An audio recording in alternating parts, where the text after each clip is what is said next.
So he's always been a weapon with what he brings to the table, in terms of football skills. Now this year, it's the expectations are a little bit higher because of what he's been able to do these last last year, and then also this year, as you mentioned, Tyler, with Trey Knox leaving, the job is his essentially, and it's time for him to step up, and I fully expect him to. He's going to be quite the weapon. Well, and he's certainly not afraid to get physical out there, because the times that we did see him last year, he was not afraid to go head to head with guys when it came to contact, and certainly you love to see that physicality out of your tight ends, and I feel like that's something that Sean Elliott is going to naturally gravitate to with a guy like Josh Simon, is his ability to go out there, be aggressive, be physical, and not shy away from contact, which again, a tight end spot is one where you're going to have a lot of that.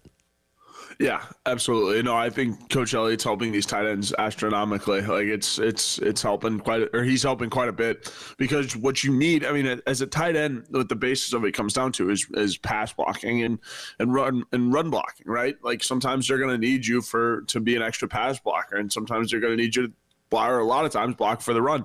So that's where it starts. And Sean Elliott's experience coordinating the run game helps so much in that area. So yeah, I couldn't think of a better coach for that room right now. And again, this all stems from a list from Adam Rittenberg on ESPN about sleepers across college football. But again, in a way, I don't think we spent a lot of time talking about Josh Simon, even here locally in Columbia. And it begged the question to me, who are some other guys this offseason that maybe we haven't paid as much attention to? And that's not necessarily a bad thing, because like Josh Simon, I feel like it's one of those things where we kind of know what we have with these guys. But given the fact that this team, does have so many new faces, we haven't spent as much time, keying in on them. And one guy that kind of comes to my mind when we talk about this is Tonka Hemingway. And we have spent a lot of time talking about the position group at defensive line, and I think it's one that we are certainly very, very excited about, given the fact that it's just chock full of experience. With mainly senior-laden guys at that spot. And Tonka, kind of, depending on what number you look at, one of the leaders of that group, along with Boogie, along with TJ Sanders, along with Nick Barrett and stuff like that. But individually, I just don't think we've spent a lot of time keying in on Tonka and how important he's going to be for this defense this year. Yeah, Tonka's going to be huge. And Tyler, when you were talking about sleeper guys, I was, kind of in the same boat with you. I'm saying TJ Sanders as my guy, I guess, in terms of that sleeper in the same room. But yeah, Tonka and TJ and a lot of guys on that defensive line, are getting slept on because of how South Carolina's defensive line has been in years past, right? It hasn't been great, like, at all. And so, this year, obviously, because we're on the beat, we understand what they've done to that room and reloaded and restocked and all that. We know how good they could potentially be. But, I mean, outside of South Carolina, the rest of the SEC doesn't know about, like, the restocking and the potential that these guys have to really make an impact on football games. And I think Tonka's a big, going to be a big component of the reason why that room is as good as it is. And so is TJ Sanders, too. And Tonka also brings a versatility like unlike anybody else in that defensive line room as well, where you can obviously have him on the interior, but you can also put him on the outside and let him rush the passer as well. And looking back at the numbers, they did do that a couple times late in the season last year as they were kind of experimenting with that 3-3-5 a little bit more. So I'm very interested to see what kind of nuance he can bring to this defense with an entire offseason of preparation, an entire offseason of planning, and again, with more experience in that room to be able to rotate more guys in. What can Tonka do, not having to play as many snaps on the interior, maybe move him to the outside a little bit and help with the edge too? Yeah, I love Tonka at the edge. I think because he's able to do both pretty effectively. And now, I mean, you have so many edge rushers now, in that room for Sterling Lucas. So you might want to focus on letting Tonka, get back to the interior. But again, it's such a good look when you can kind of move him just to the outside. And if you want a heavier set look on third down or something, rushing the passer, like that's exactly where you go. And let Tonka just contain and make sure he holds that edge. So I think it's huge. Tonka Hemingway is going to be a big part of this defense. And then another name that sticks out to me as somebody we just haven't spent a lot of time talking about is O'Donnell Fortune as well. And again, it's similar to Tonka. We've talked about the position group a lot because the one real hole in this team as far as a completely unknown starter is the other cornerback spot. So we've said, the guy opposite of O'Donnell Fortune. We haven't specifically talked a lot about O'Donnell Fortune as well. And look, this is a guy that's been on campus for a long time, has got a lot of experience under his belt, was playing opposite of an NFL corner in Marcellus Dial a year ago. And O'Donnell Fortune's numbers were okay. My biggest question with him is what kind of progression has he made this offseason? What kind of jump can he make this season where he is now going to be looked at as the better corner of the two? What kind of year can he have at that other spot?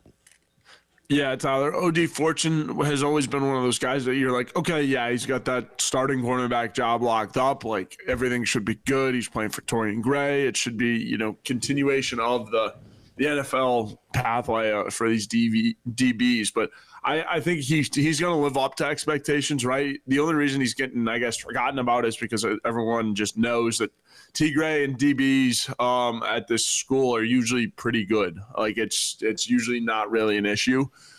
So there's normally not any preseason expectations of, hey, this guy might be in trouble here, or, sure, hey, this guy might not have as good of a year as he wants. But again, I think O.D. Fortune's going to have a really good year too. And the expectation is, or will be, correct in terms of, like, he's going to, obviously there's going to be some adjustments because when you are the primary corner, you're going to get the primary wide receiver. Yep. But outside of that, I think O.D. Fortune will be just fine. Now, finding a new playing partner at corner is going to be interesting to see how that goes. But O.D. Fortune, again, similar to the rest of these guys that we've been naming off and as these sleepers, is like he's just been waiting for his chance to be that starter and to fully develop. And Tyler, yeah, if he's had a really good offseason, I think he's going to be a stud. And that's a good point that you bring up, that now that he is your main corner, he is going to be paired up with the primary receiver more often than not when you are taking on these other teams. And looking back at his numbers last year, outside of the Mississippi State game, which again, they came in here and threw all around the yard in Williams-Brice Stadium, he never allowed more than 45 yards to any other opponent as far as his matchups went. So again, a good season that got better as the year went along. And again, I'm interested to see what kind of step forward he can make in this season where, again, he's going to be kind of the feature primary guy at that defensive back spot. Yeah, I think so. It's these DBs are going to be really, really, really good. And O.D. Fortune's got to be a leader this year. He really does. And, when you factor in Nicky and DQ Smith back there, the secondary should be the least of your worries if you're South Carolina. On a similar topic to this, I want to dive into this coming up next. Who are going to be the dudes at every single spot? Some spots are easier to determine than others, but with how deep some of these position groups are, who is going to be that guy that is far and away the leader at each one? We'll dive into that coming up next. Do want to remind you, next Friday, going to be out at our Summer Golf Classic at Charwood Golf Club in West Columbia. Going to be raffling off football season tickets. Also going to be giving away our Ultimate Gamecock season ticket grand prize to our winner out of the 3 finals that come out next week. If you want to sign up for our Summer Golf Classic, give Charwood a call at 803-755-2000 to register. Again, 803-755-2000 to register for our Summer Golf Classic. It is the Extra Point. He is Joe Machika from the Big Spur. I'm Tyler Head on your Friday here on The Game. From the Midlands to the PD to the beach. The Game Network. The Game's Summer Golf Classic Golf Tournament is coming. Sign-ups start the week of July 29th. Call Charwood at 803-755-2000 to reserve your foursome. One lucky player will win a pair of season tickets to all Gamecocks home football games. The Games 2024 Summer Golf Classic is August 23rd at Charwood. Call 803-755-2000 to reserve your foursome. 107.5 The Game. Broadcasting live from the Herndon Chevrolet Studios. Take up to $20,000 off new Silverados. Stop by or shop online today and see why Herndon Chevrolet makes you smile. Together, let's drive. Bill Gunner for Corley Pool Solutions, where they know routine pool maintenance is critical to the daily operation of your pool and long-term operation of your pool systems and components. And with Corley Pool Solutions, you need to go ahead and line up your summer maintenance today to get yourself ready for using it all summer long. 803-445-8109. They have flat rate pricing, including all of the chemicals. You know what you're paying for. Call Corley Pool Solutions today. 803-445-8109. 107.5 The Game football kickoff tournament is coming up Friday, August 23rd at Charwood Golf Club, where one lucky winner will receive season tickets to South Carolina home football games. Call Charwood to register your foursome. We'll see you August 23rd at Charwood. No one likes to talk about the injuries, pain, disability, and lost loved ones that result from terrible car and tractor-trailer accidents. I'm Jason Reynolds. At the Samuels Reynolds Law Firm, we're honored to be the lawyers our clients rely on during their toughest moments. And I'm Stephen Samuels. When a work injury disrupts your life, I work hard to get you the medical treatment and workers' compensation you depend on. Samuels Reynolds. True injuries, true lawyers. 803-779-4000.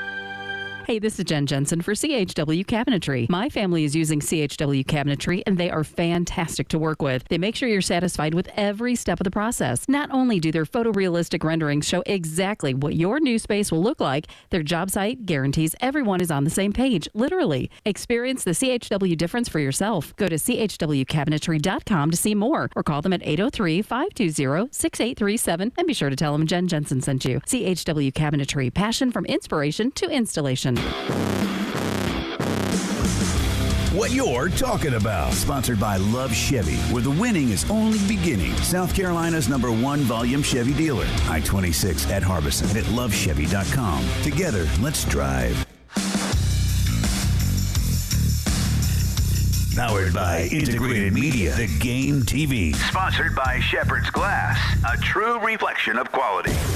The Game TV. Sponsored by Shepherd's Glass. Is your crawl space damp or musty? Water in your crawl space can cause wood to rot and creates an environment for mold and mildew that can make its way inside your home. Canty Foundation Specialist specializes in crawl space repair. Call us today for your free inspection so you can have the peace of mind knowing your crawl space is dry and your home is protected. Call today, 803-424-8380, or visit cantycanfixit.com.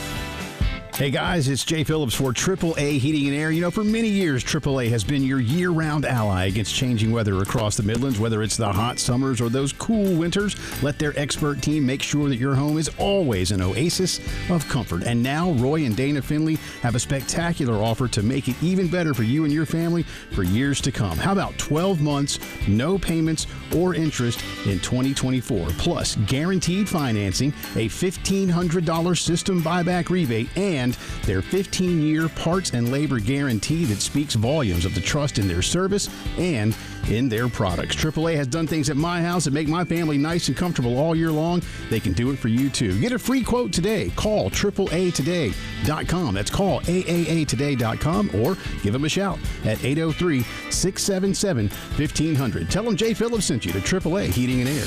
AAA Air when you need us. AAA Heating and Air. Hit us up on the Firehouse Subs text line, 803-404-6100. Your home of the Gamecocks in Columbia, 107.5 The Game. Also heard on 100.3 The Game in Myrtle Beach and 100.5 The Game in Florence.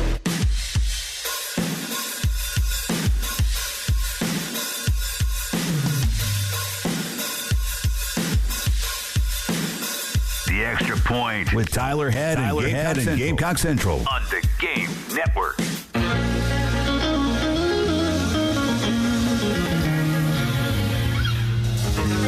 Welcome back in. It is The Extra Point. Tyler Head, Joe Machika hanging out with you on this Friday, talking plenty of Gamecock football. Again, another scrimmage coming up tomorrow where maybe we'll actually learn something coming away from it and maybe get some semblance of a depth chart, or at least a depth chart drill or something next week to get an idea of who's going to be starting at what spots. Yesterday, so for those that aren't familiar, the Atlanta Falcons picked up Matthew Judon from the Patriots in a trade, edge rusher, something the Falcons haven't had in a good one in a very long time. So I was listening to some Atlanta sports radio yesterday just to see the reaction of it, what the conversation around Matthew Judon was. I was listening to one of the shows that I frequent a lot, and they kept talking about Matthew Judon being the dude. The dude at edge is, being the leader of that room, the standout guy, going to have the most sacks and all that kind of stuff. And it raised a question in my mind. We talk about rotations a lot and hockey shifts on defense and all that kind of stuff. We know we're going to have a lot of bodies playing at a lot of different spots, but who are going to be the definitive dudes at each of these spots? And now, look, some of these spots are really easy to figure out. Yes, Lenore Sellers will be the dude at quarterback. Yes, Rocket Sanders is going to be the dude at running back. But the other spots where we're going to have a lot of bodies in there, it's a little bit tougher to figure out, right? Yeah, no, it is, Tyler. And, I think obviously at running back, it's Rocket, sure. And we might see a couple breakout stars when, Rocket's off to the side. And same thing with Lenoris, right? I don't think we're going to see any quarterbacks unless, a knock on wood that everything goes well. But yeah, the rest of the board is a lot more wide open, which is why, I think for this team it's especially, notable because this team, we talk about it, and we've talked about it all offseason, is like this team is really, really underexperienced. So this team could win 8 games. It could win 4 games, right? You really just don't know what you're going to get. And also, like, when it comes down to it, like, you just don't know who the dude is at a lot of positions. And that's really what it boils down to. So, and that's the reason why the expectations are so wild, is you just don't know. You don't have as much confidence in saying that, okay, this is the guy, we've seen what he's done, let's go get it this year. And we'll kind of go group by group here. And perhaps the one with the biggest question mark is wide receiver. And Beamer, Dow Longins, nobody's given us a real semblance of who exactly the main guys, your 3 to 4 primary wide receivers are going to be just yet. We have some kind of idea, and there have certainly been some names that have been talked about quite a bit, but we don't know exactly for sure. Now, I think the consensus that people hope is going to happen is that it's Nick Harbor. Because if Nick Harbor's your dude at wide receiver, that means he has had a tremendous amount of progression from year 1 to year 2. He's out there catching touchdowns, 100-plus yard games, that kind of stuff. Is he going to get there, though, is my biggest question. I don't know. I think he could certainly be one of the better receivers, but to be the definitive number 1 guy, most receptions, most yards, most touchdowns, I don't quite know if we're going to get that out of him this year.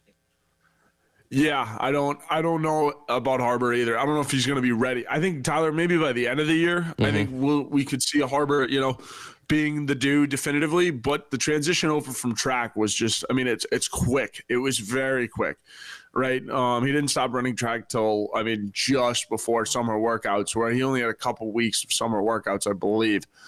So as much as you want Harbor to be the dude, it just depends on how this changeover from track has been and everything like that.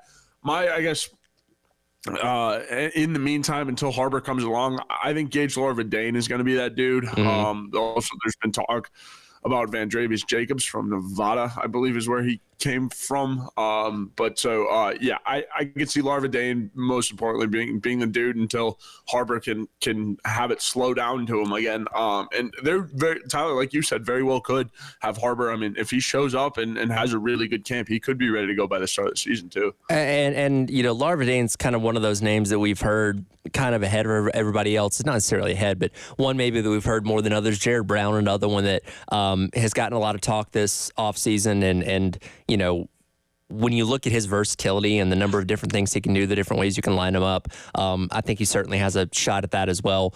So I would probably feel comfortable saying Larvadain or Jared Brown until we see that, Harbor's made that progress, made that development steps in this offseason to be able to say, okay, well, now he's probably going to be the guy as the season goes along. But again, that's probably the spot that we have the biggest question more than anything else, right?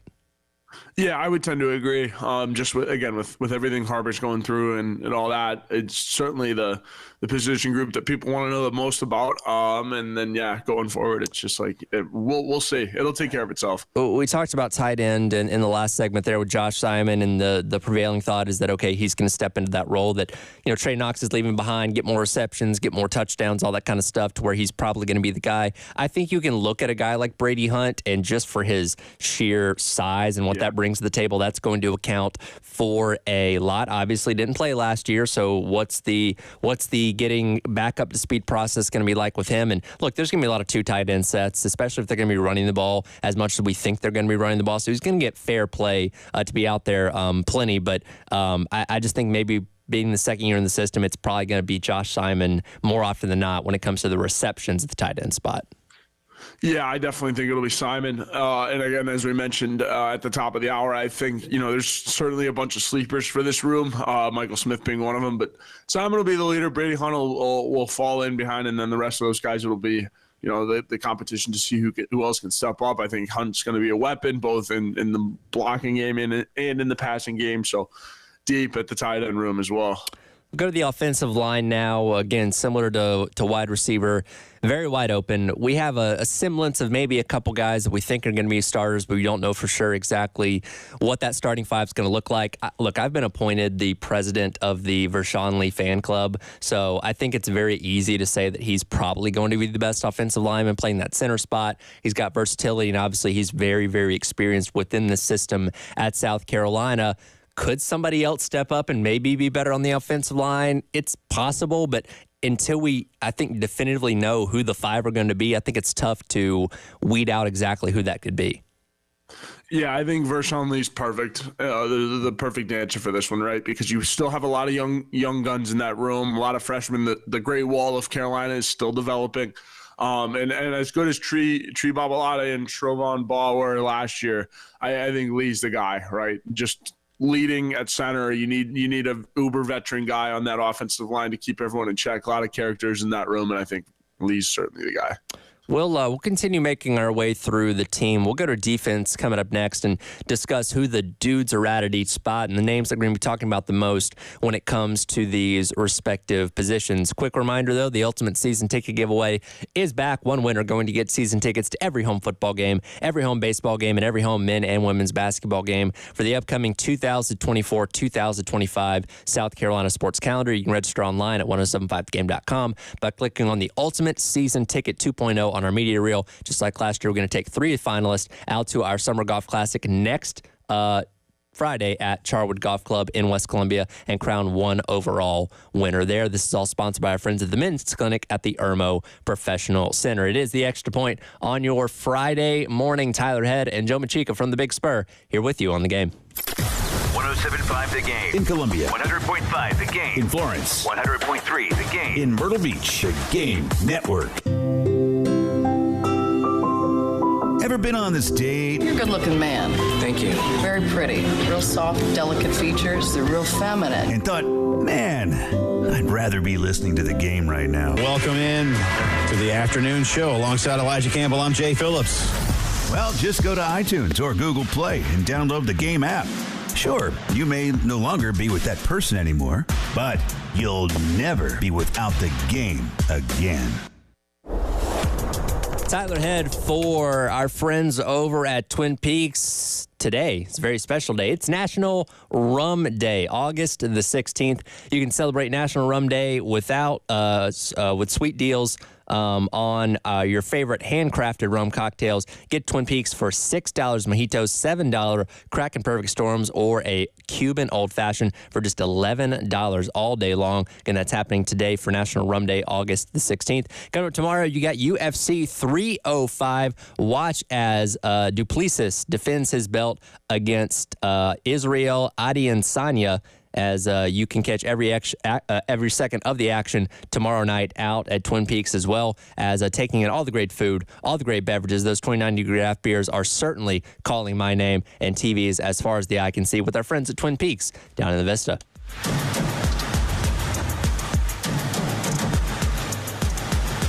Just how does a car repair shop last in business for over 50 years like Sunneth Automotive? By providing affordable, reliable, and honest auto repair. But if you ask them, they'll tell you it's their loyal customers who come back time and time again to entrust them with their car repairs. Well-trained technicians, service packages, and monthly specials. Isn't it time you became a customer? Give them a call or come by at 1410 North Millwood Avenue or make an appointment at SunnethAuto.com. Must qualify for enrollment. Results may vary. We all hear the radio ads about the IRS. They tell you to be afraid, to be scared, and they try to frighten you into calling. I'm not here to do that. Tax Relief Advocates is different. TRA is here to tell you that if you owe money to the IRS, whether it's $5,000, $50,000, or $500,000, we have a solution. It doesn't matter if you're sitting in your car, at work, or with your kids. No matter where you are, call now. 800-575-9318. Don't lose hope. TRA can eliminate or reduce what you owe to the IRS. Generous programs are now available that can give you a fresh start. Our passion is taxes and helping individuals fix their IRS problems. We have over 1,000 5-star reviews on Google and an A+ with the Better Business Bureau. You don't need to be afraid of the IRS any longer. End your tax nightmare today by visiting us online at TRA.com or call 800-575-9318. That's 800-575-9318. Tax Relief Advocates. Real solutions for real people. Start making your plans to catch a game at Williams-Brice Stadium this fall. Single-game tickets for the 2024 Gamecock football season are on sale now. For more information, visit GamecocksOnline.com/2024. Whatever the game, whoever you're with, just catch a game. Hey guys, Jay Phillips here for Integrated Media. You know they've been the Midland's leader in home theater for the past 2 decades. From installation of amazing 4K televisions and surround sound systems to Wi-Fi that works everywhere, no one else compares to their customer service and quality. And now the guys at Integrated Media have expanded their brand to provide a state-of-the-art golf simulator experience next to their offices in Chapin. Pro Swing is what it's called. The golf simulators by Golf Zone have automatic tees. You don't have to bend over to set up your next shot. Amazing swing plate moving up to 24 different directions for a truly lifelike experience. The playing surface has simulated greenside and fairway bunkers, even 2 different cuts of rough to bring a real-life experience inside with 68 degrees of air conditioning every day. One golfer can play 18 holes in about an hour, 2 in 2. With selections of non-alcoholic drinks, domestic, and craft beer, it's fun for the entire family. To book a tee time or to get golf lesson packages, visit ProSwingColumbia.com or call 803-948-8327. Have a blast with Pro Swing and Integrated Media. What you're talking about. Sponsored by Love Chevy. It's back to cool season with big-time savings on Tahoe Suburbans and the all-new Chevy Traverse. I-26 at Harbison and at lovechevy.com. Together, let's drive. Sponsored by Progressive Insurance, making it easy to save money. When you bundle your auto policy with home, condo, or renters, you'll earn a multi-policy discount. Easy to bundle, easy to save. Visit Progressive.com.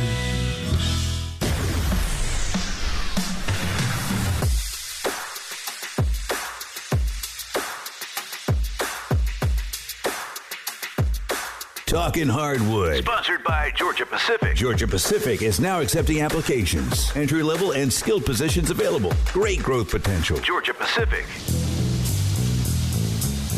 Welcome back in. It is the Extra Point. Tyler Head, Joe Machika from the Big Spur hanging out with you on your Friday here on the game. This is our Talking Hardwood segment brought to you by our friends over at Georgia Pacific. Today we're talking about dudes, though. Who is going to be the standout guy at each and every spot?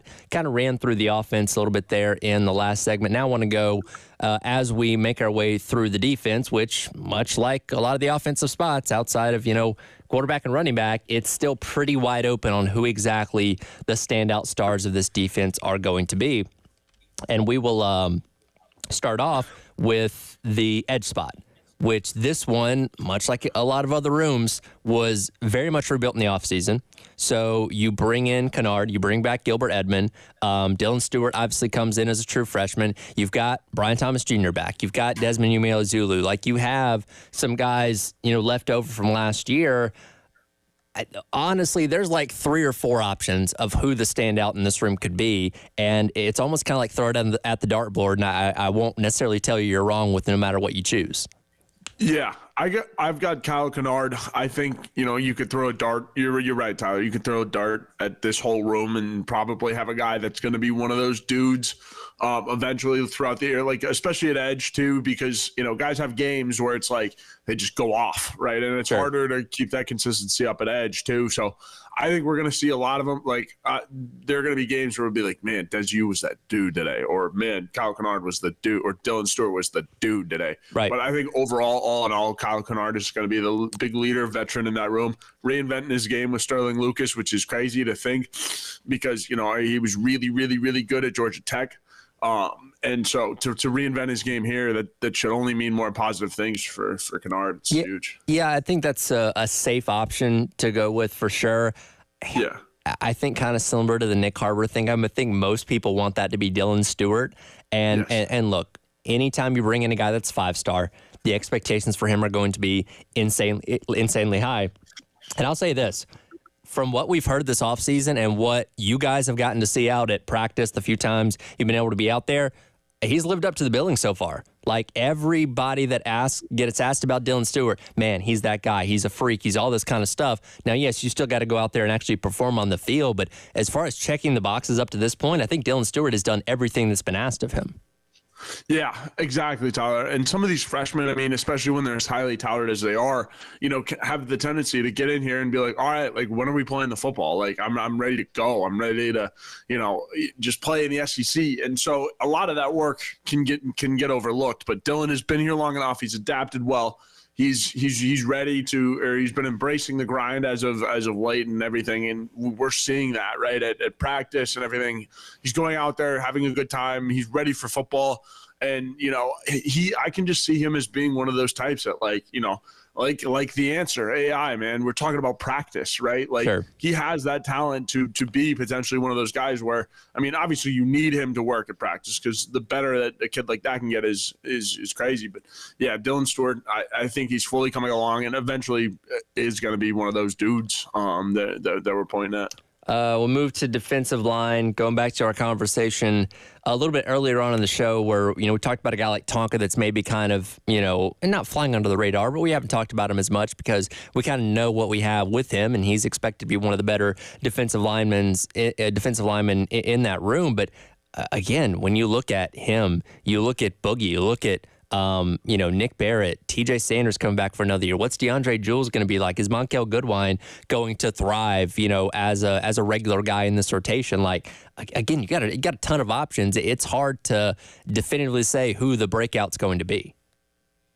Yeah, it really is. It really is going to be hard to see, who the breakout is going to be. And I don't know. It's one of those things where it just comes down to, who's going to play the most, who's going to play the best. Again, I think there's a lot of options. Boogie Huntley, the headliners are probably going to be the dudes in this room, I think, Tyler. But yeah, TJ Sanders, Boogie Huntley, Tonka Hemingway are the three that I got for the defensive line. If I have to nail down one, I would probably go with TJ. Just to be safe. And again, he had moments where he looked like maybe one of the better ones in the SEC at times last year. And again, the defensive line as a whole had its ups and downs. But if you just asked me to pick one, I'd probably go with him. Yeah, and I mean, I guess if I'm picking one here too, I think I'm going to go with Tonka, even though we've talked about him already in length. But just his ability, like you mentioned, Tyler, to go rush the passer off the edge is huge. And again, I don't know how much they're going to need him because of how much you restocked at that edge room. But Tonka, his ability to get in between the tackles. And just, be himself too. I mean, there were points within the last 2 years that, he would make a big play and the rest of the line wouldn't have as good of a game. And Tonka was, good at, taking it on him and really, bringing the room along. So he's a good leader as well. So we move to linebacker now, and I think it's really easy to just automatically say Debo Williams because, of course, he's a veteran guy, been around this team for a long time. However, Demetrius Knight may give him a run for his money here. And both these guys, by the way, were named to the Butkus Award watch list earlier on this week, which goes to the best linebacker in all of college football. And, Demetrius Knight was at Georgia Tech before, went to Charlotte, balled out, ran all over the field there, got sacks, got tackles, the whole 9 yards. He might actually have an opportunity to be the standout guy in this linebacker room this year.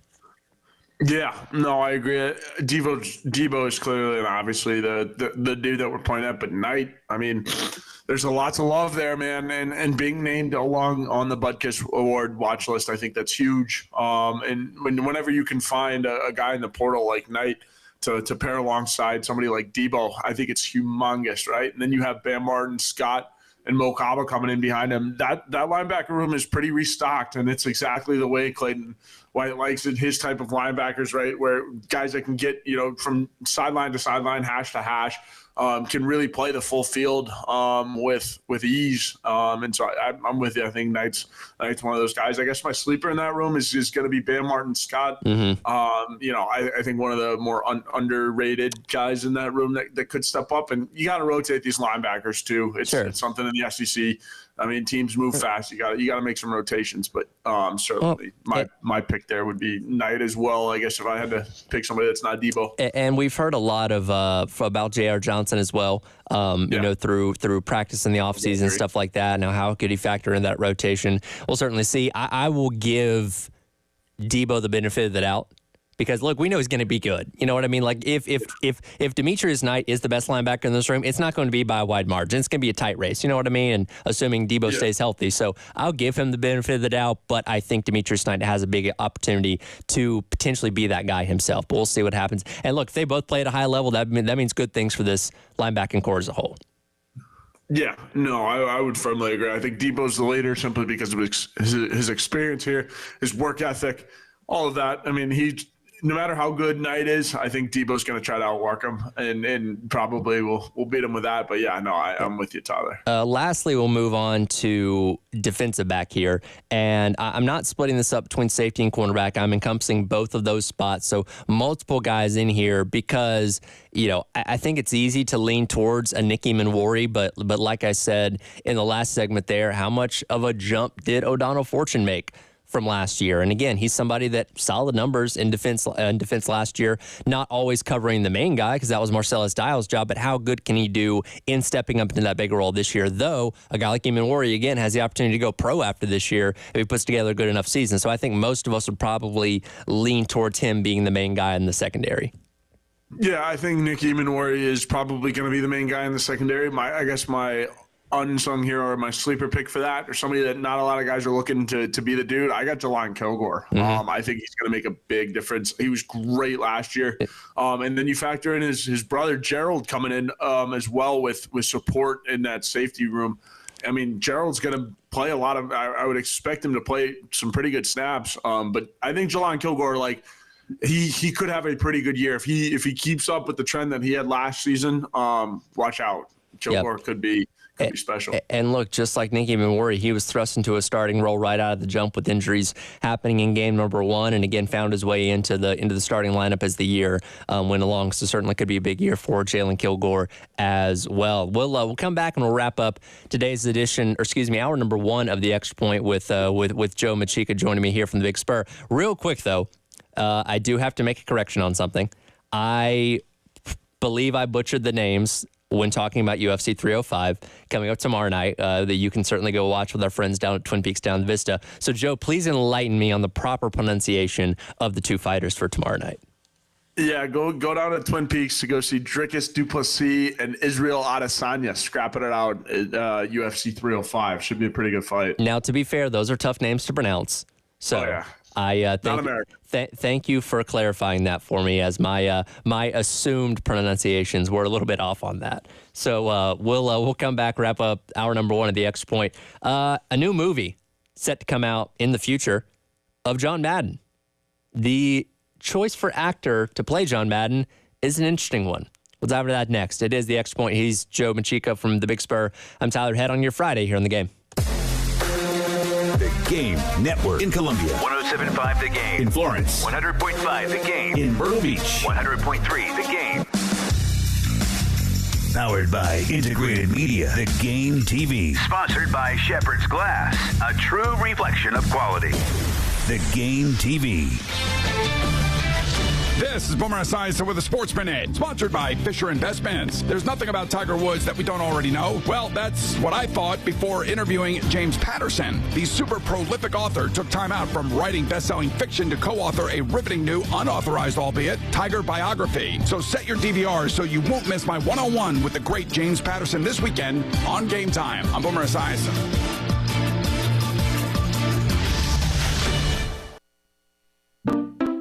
We just want to have enough money for retirement. And travel to visit our grandchildren. I understand. That's why at Fisher Investments, we start by getting to know each other so I can learn about your family, lifestyle, goals, and needs, allowing us to tailor your portfolio. What about commission-based products? We don't sell those. We're a fiduciary, obligated to act in your best interest. So how do your management fees work? We have a simple management fee based on the value of your portfolio, so we do better when you do better. We appreciate that kind of transparency. We also check in with you regularly to keep you up to date on the markets and your portfolio. What other services do you offer? As a client, you have access to resources on investing, financial planning, estate planning, Social Security, Medicare, and more. Wow, it sounds like Fisher Investments has everything we need. At Fisher Investments, we're clearly different. Learn more at FisherInvestments.com. Investing in securities involves the risk of loss. Do you have sagging, soft, or bouncy floors in your home? Well, this could be a sign of rotten wood caused by moisture in your crawl space. Damaged wood in your crawl space can affect your home's foundation, and that can affect your home's value, and nobody wants that. Say goodbye to sagging floors and hello to a stable foundation. Contact Canty today for your free inspection at 803-424-8380 or visit CantyCanFixIt.com. Hey guys, it's Preston Thorne for your broker, my broker, Benji Getzi at Buford Lending. Buford Lending is a true mortgage broker offering the widest variety of government mortgage programs and the best mortgage experience for clients through its state-of-the-art technology and record low interest rates. Their goal is to make your next mortgage experience at closing easier, cheaper, faster, and friendlier. Whatever you do, don't wait. Shop and lock your rate today with Buford Lending. Don't go to Wall Street. The rates are better on Bay Street. Online at Buford.mortgage. Timmy, everybody. Great job. Next up for our 5th grade class recital, we have Samantha. 10 times better performance can make a big difference. Castrol Edge Motor Oil gives your engine 10 times better high-stress performance. Castrol Edge, better oil for maximum performance. Now through December 28th, Castrol Edge and Edge High Mileage Motor Oil are on rollback at Walmart. Claim based on Sequence 9 test under high-load conditions versus API-SP test limits. Back to school season is here, and the only thing more stressful than keeping track of what my kids need is keeping track of how much I'm spending. Luckily, the back to school deals at Kohl's made it easy as ABC. I found backpacks and lunch bags for 25% off and bands for 40% off. Also, with their buy more, save more offer, I saved $10 when I spent $50. Plus, I earned Kohl's cash. So when it comes to back to school, you gotta go back to Kohl's. Select styles, offers end August 18th. Coupons do not apply to Vans. See store or Kohl's.com for details.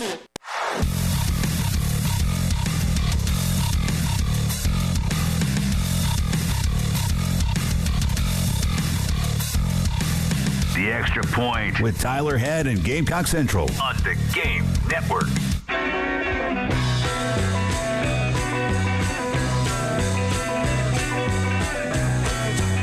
Welcome back in. It is the Extra Point. Tyler Head, Joe Machika hanging out with you on this Friday here on The Game. I love a good sports movie.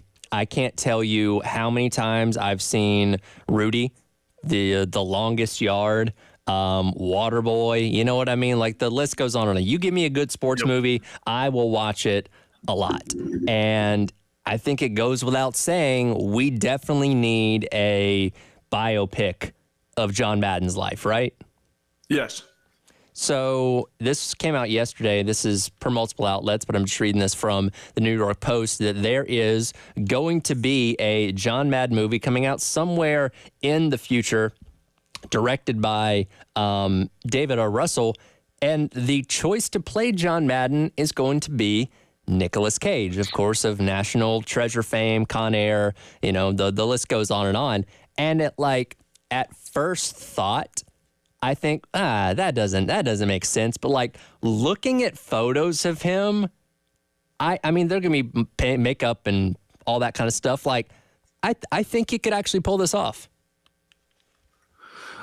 Yeah, Tyler, I'm with you. I actually think so too. Like, he's getting older too, so like there's wrinkles on his face or whatever. Like, he can, I mean, there's gonna have to be some cosmetics, you know, to put on some of the weight that Madden had. But I'm with it. It's different. It's not your atypical, you know, sports movie guy, right? Like, sure. This is Nicolas Cage. This is National Treasure. He just did Long Legs, which was fantastic film. Freakies, it's all get up, but it's an interesting choice, but I think he can nail it and blow it out of the water. Well, which, by the way, I love Nicolas Cage as an actor, and the drama with a little bit of like comedic effect mixed in there is like his game. So I'm interested to see how he plays John Madden.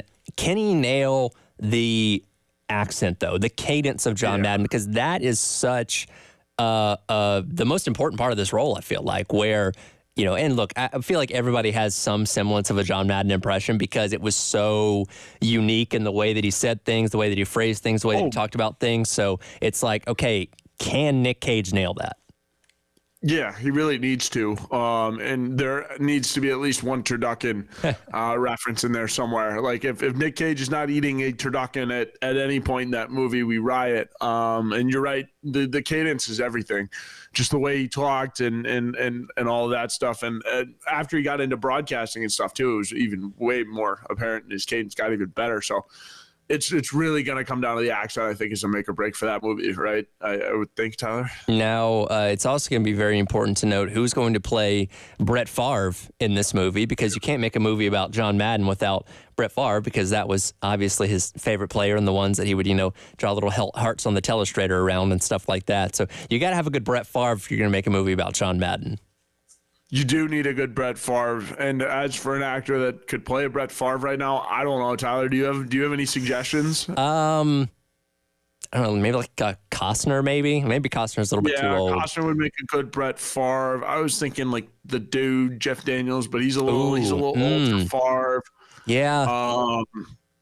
Yeah, I don't know, because you need kind of a bigger actor too, because Favre is not a small human. I mean, Favre's an NFL quarterback, so yeah, you gotta have some size. Now, like the question would be like, would you be having this person play Favre in like a football role or an off the field role, like whatever relationship those two guys had, which was obviously a good one, or maybe you don't have to be like the physical, imposing football player necessarily if you're not doing like football scenes. You know what I mean? Yeah, and so it'll be interesting to say the least. And you got to nail all the castings in that one. And I would think Cage is the guy. Again, what it comes down to for me for Cage is that accent. If he butchers the accent, the whole movie's ruined. Sure. Now he's had some interesting accents before. He did a Southern accent in Con Air that people either love or hate, but it's definitely different from his normal way of speaking. So he's not foreign to that, and I'm sure they'll have some kind of voice coach or something like that. Maybe he gets Frank Caliendo to just like coach him on how to do John Madden, because nobody does Madden like Frank Caliendo. He's just far too small to actually play him in a movie. Yeah, and I don't know why they didn't cast Caliendo from the start. But that would be awesome. If I can't imagine it's too far off, right?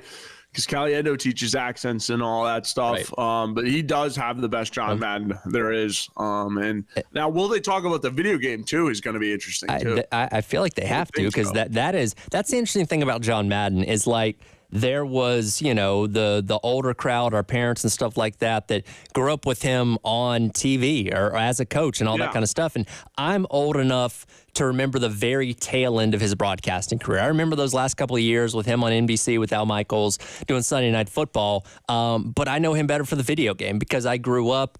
I learned football on the video game. You know what I mean? Like, that's what my Madden legacy is. I wasn't around to see him coach football. And again, I missed most of his broadcasting career because I just wasn't born or was too young to really understand, what I was listening to or what I was seeing. But the football is a legacy that's going to live on forever. Like, it's always going to be Madden NFL football. And again, he's been gone for a couple years now, but that is going to go on for years and years and decades and decades.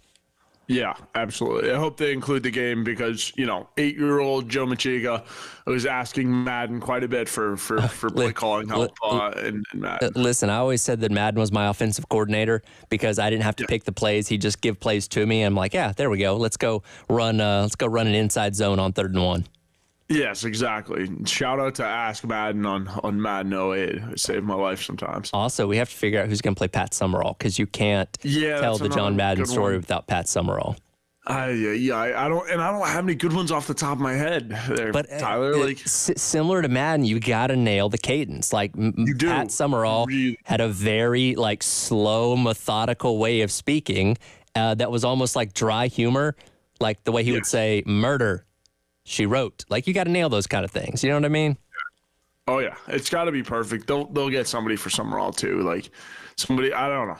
Well, I don't know. Casting in Hollywood's it's a funny and fickle game. It certainly is. I'm interested to see what happens. Whenever it comes out, I'm going to watch it because, again, I'm a sucker for anything John Madden. The documentaries they did after he passed away were really, really good as well. But that'll do it for hour number 1 of The Extra Point. Joe, appreciate it as always, and we'll check in with you next week.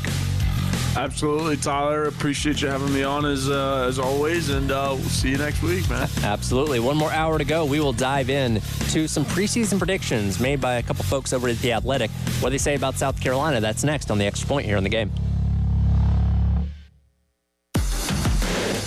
107.5 The Game. Broadcasting live from the Herndon Chevrolet Studios. Take up to $20,000 off new Silverados. Stop by or shop online today and see why Herndon Chevrolet makes you smile. Together, let's drive. Firehouse Subs, hook and ladder jingle, take 1. Hook and ladder, when it's hot, it just tastes better. Warm that smoky turkey, that thin slice. Guys, this is a 30-second ad. You gotta sing faster. Hook and ladder, when it's hot, it just tastes better. Melty cheese and toast spread, mustard, mayo, perfect spread, lettuce, green, and onion. The sandwich is too big for the song.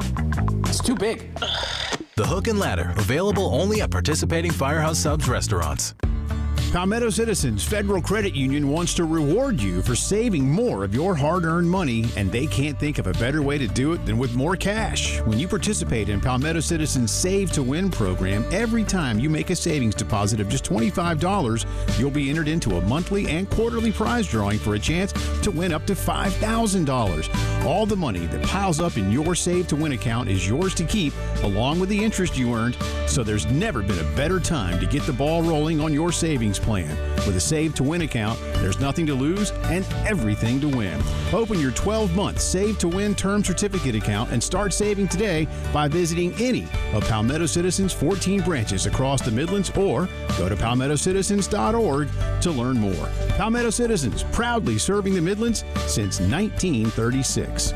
Account may be subject to penalty for early withdrawal. This credit union is federally insured by the NCUA.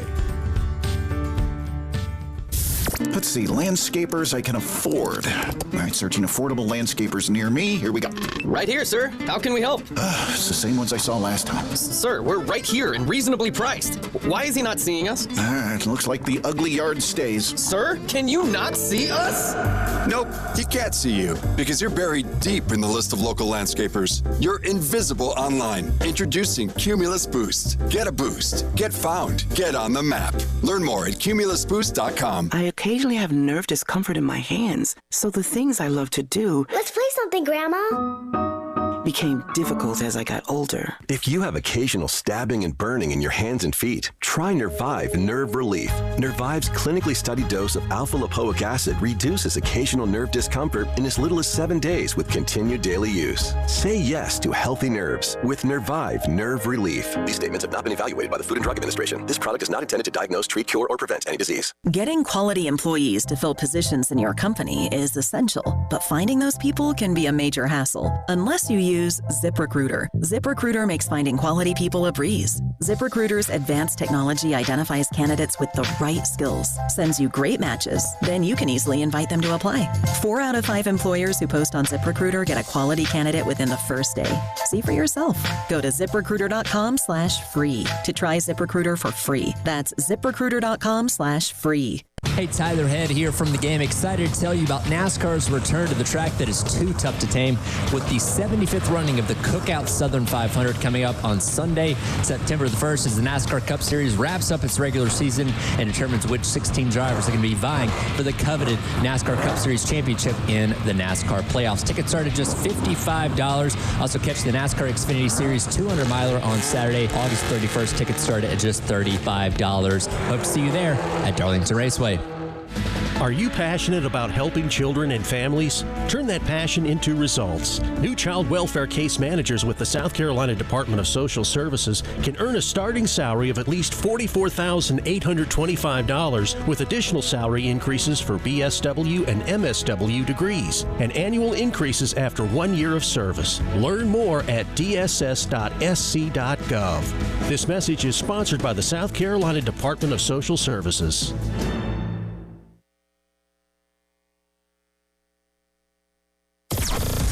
WNKT FM Eastover, Columbia. Congrats to the Gamecocks women on another national championship. A Cumulus media station.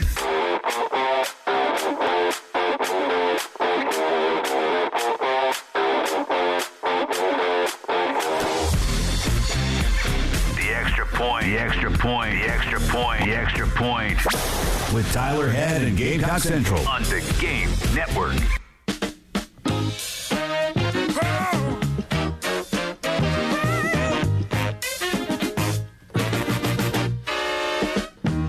Welcome back in hour number 2. It is the Extra Point. Tyler Head and solo for the next hour. Wes and Chris will jump in here with me at 11 o'clock for the Gamecock Central Takeover Hour presented by Firehouse Subs. Again, 15 days away from kickoff between South Carolina and Old Dominion on August the 31st. And, you know, as we creep closer to the start of the season, we're getting more projections. Right? Like, we've spent the entire offseason, not only here locally, but obviously nationally, talking about what teams are going to be, what we think they're going to do, you know, go to a bowl game, go to the playoff, whatever it may be. But now as we're getting closer to the start of the season, we're getting more legitimate, in-depth projections on where the experts of college football think teams are going to end up, specifically when we talk about South Carolina. Stuart Mandel, one of the more respected writers in all of college football, working for The Athletic, yesterday put out his, 2 days ago now, put out his full 2024 SEC predictions and where each team is going to end up record-wise. Some interesting things happen at the top, which I'll get to in a moment. But Carolina, he is not too confident in. He has them going 1-7 in conference play and 4-8 overall this season. And by deductive reasoning here, by looking at how these other results play out, he's essentially saying that South Carolina is going to beat Vanderbilt, lose to everybody else in conference play, and then win their 3 non-Power 5 non-conference games and lose to Clemson, which I'm assuming is the way that he's playing this out here. Oh boy, that would not be a fun season by any means. It would obviously be a significant step back to where Carolina was even a year ago, going 5-7, which was a step back from the 8-win season the year prior. And we talk about, you know, Beamer's not on the hot seat going into this year, but if they put in a 4-8 season, and again, now you're missing a bowl game by 2 whole games, and you're losing to everybody but Vanderbilt within your own conference, then I think we'd be having a different conversation when, next offseason rolled around in terms of what the future of this program is going to be. But again, I get why these projections are made about South Carolina, right? And this is something that I noticed because we spent a lot of time talking about the SEC media poll as we were leading up to media days, which it's hard to believe it's been a month since that happened, by the way, that it seems like more often than not, over these last 10 years, ever since South Carolina has kind of, descended from the mountain where they were with winning double-digit games and constantly being in the top 10 and all that kind of stuff, since they've come back down to the middle ground of college football, a lot of what people do in terms of expectations of South Carolina is almost copy and paste what happened the year before and then just say, well, they're going to be that same thing again this year. And like last year, right? After coming off of the win or coming off of the season where they win 8 games, they had the 2 huge upsets. People had pretty high expectations for South Carolina. Spencer Rattler was coming back for another year, the whole 9 yards. Juice Wells was looking to be one of the best wide receivers in all of college football. We didn't know where Xavier Legette was going to factor in and all that, but nevertheless, there was a lot of reason to be excited. And a lot of people projected Carolina was going to be right around that 8-ish win mark. Once again, obviously didn't end up happening. So when you take a 5-7 season, once again, it seems like, and the numbers do back it up to a degree, the FPI and all that kind of stuff, saying Carolina's going to be right around 5-7, but everybody's basically saying, well, they're just going to be the same from where they were a year ago. And again, going back to the message that Beamer and all the players talked about at media days a month ago and all that kind of stuff, like they understand why they're being thought of that way, but the internal belief within the program is we're better than you think we are, and by the way, we're going to go out there and show you why. And certainly we hope they're leaps and bounds better than being 4-8 and only being ahead, which the projection of the SEC poll was them at 13th. This would have them at 14th, only ahead of Vanderbilt and Mississippi State, who are two programs that are significantly down. You know what I mean? So the conversation around South Carolina is not the same as those two programs. So the last thing you want to do is be grouped in with schools like that at the very, very bottom of the conference. I mean, Mandel even has Arkansas with a better record of 2-6 in conference play, better than South Carolina. And again, Arkansas, we think their head coach in Sam Pittman has no way of making it through the season unscathed. So you really want to avoid being in the bottom of the SEC and being around these other teams that don't have the potential upside of what South Carolina has, which again, as we've talked about so many times, this team's been reinvented in so many ways. And it's really, really hard to sit here and tell you exactly what it's going to be, as it is with any team, obviously, but especially one where, and Joe and I just ran through it in the last hour, how many of these rooms look drastically different than they did a season ago, and trying to figure out what exactly that's going to mean for your win total, for what kind of teams you can hang in there with, and the whole 9 yards. So again, these are projections. They don't mean anything, but it is interesting to kind of note where these respective voices across college football think South Carolina is going to end up when it's all said and done. And again, most of them don't have South Carolina looked upon too favorably. Let's take a look at everything else going on in the SEC according to Stuart Mandel, because he poses a very interesting scenario at season's end. First off, I want to play you this cut. He was on the Paul Feinbaum show yesterday, and he believes that the SEC is going to have a good amount of representation in the first year of the 12-team college football playoff. Cut number 7 here, Dave. This is Stuart Mandel yesterday on Feinbaum talking about that. Dylan Stewart? Yeah. Oh, man. He's a freak of nature. It'd be from yesterday's list here. I think it's going to be this year in particular, but maybe most years, very SEC heavy because the schedule these top teams are playing now is just insane. Georgia's schedule this year is so much harder than anything previously in the Kirby Smart era. Alabama avoided playing, a big non-conference game on the road in the past.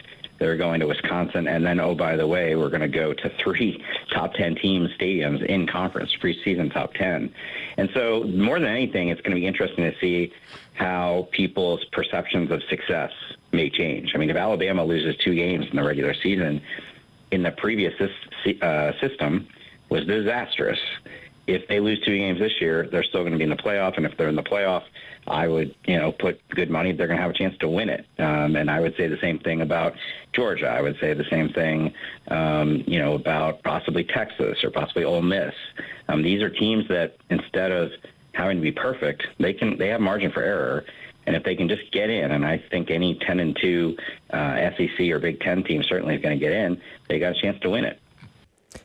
Any 10-2 SEC team can get in. So going back to his prediction for this year, he's got 5 teams in the SEC with at least 10 wins on the season. He has Georgia at 11-1. He has Alabama, Texas, Ole Miss, and Tennessee all at 10-2, all 6-2 in conference play. So all 4 of those teams would have 2 losses all within the SEC, which, according to Stuart Mandel, means that they would all get in to the college football playoff. And this is something that's so interesting about where we're at with college football now by abandoning divisions, where we have a 16-team SEC, an 18-team Big Ten, a 16-team Big 12, and 17-team ACC, where the head-to-heads aren't going to factor in as much as they have in years past. I look at Alabama and Texas here, and he has Alabama over Texas as the second team in the SEC, which I'm assuming means they would be playing in Atlanta against Georgia in the SEC championship game. The only problem is Texas and Alabama do not play this year. There's no head-to-head to determine who of those teams is truly better by facing off. So what criteria do you use? Interesting to note, the SEC has actually not announced its criteria for tiebreakers yet this season, which is something that was posed to Greg Sankey a month ago at Media Days, something that's been asked about all the way back in the springtime as well. Like, hey, how are we going to decide if there are two teams with the same record on who's going to go to Atlanta and so on and so forth? And how important is that going to be in the college football playoff discussion as well? Now, there's a lot of different ways they could do this. They could go with, most ranked wins. They could go with where you're ranked in the college football playoff, which that is a dangerous precedent to me, because I think you're opening up the possibility of a group of people that have nothing to do with the SEC deciding who's playing for the SEC championship game. I don't think we should go down that route, but you need a hard, draw a line in the sand type of way to determine this difference. And by the way, we're 2 weeks away from the season starting. Like, you think you would figure it out as of right now. I was listening to an SEC podcast yesterday, and one of the guys on there brought up a really good point. As the SEC, you can't wait for the season to start to do this. You have to make this announcement before the season starts because, and look, do I think the SEC league office is, out there to make certain teams, to give benefits to certain teams over the others? I don't. But if we get into the month of October and suddenly you announce, hey, here's how we're going to do this tiebreaker scenario, well, everybody's going to point fingers and saying, well, you're trying to favor this team over that team based on what happened in the first month of the season. You have to get ahead of this before the season starts. And for how efficient and streamlined everything's been in the SEC, I'm very surprised that we've gotten this far and we don't actually know how this tiebreaker is going to end up working out. And maybe, I don't know, if it works to the benefit of the SEC, maybe you don't have one.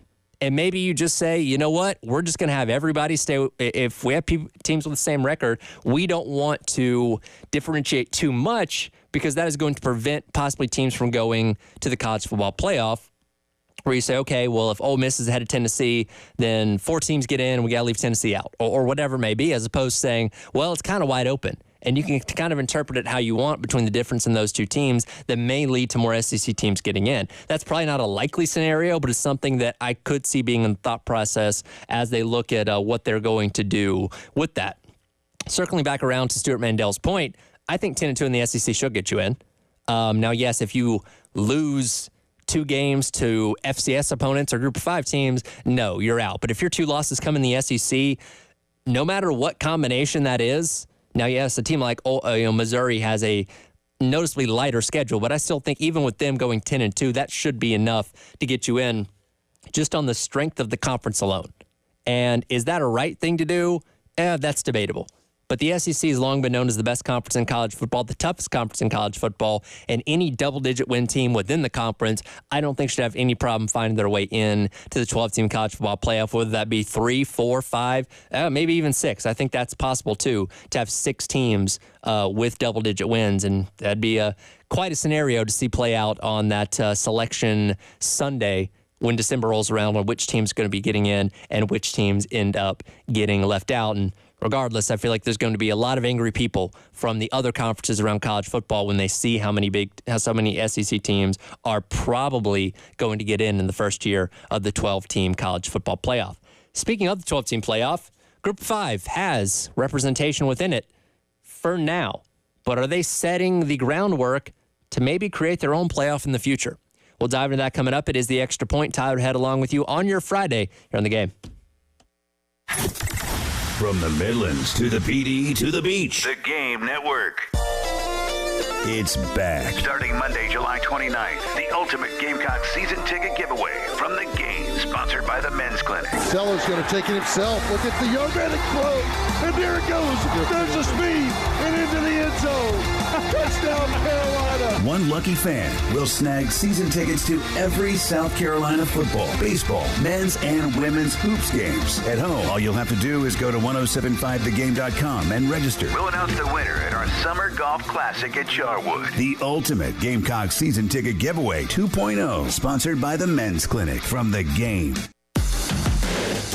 1075 The Game, broadcasting live from the Herndon Chevrolet Studios. Take up to $20K off new Silverados. Stop by or shop online today and see why Herndon Chevrolet makes you smile. Together, let's drive. Meet Cheryl. Hey. She's on vacation and lost in the moment. Unfortunately, so is her Chase debit card. It's gotta be somewhere. Maybe she lost it at salsa night. These skirts should have pockets. Or maybe she lost it at Pilates. 3 and 2 and... But she's not worried. With the Chase mobile app, she can lock her card till it turns up. Tools that help protect. One bank that puts you in control. Visit chase.com/checking. Chase, make more of what's yours. Chase mobile app is available for select mobile devices. Message and data rates may apply. JP Morgan Chase Bank, N.A. member FDIC. Wesley Financial Group is not a law firm. Are you a victim of the timeshare trap and think there's no way out? I'm Chuck McDowell, founder of Wesley Financial Group, the original timeshare cancellation expert. And I'm here to tell you that there is a way out. All you need to do is give my office a call. I will send you a timeshare exit information kit absolutely free, explaining how the timeshare industry works and your options for cancellation. Call Wesley now for your free info kit. 800-511-4545. 800-511-4545. Paid for by Wesley Financial Group.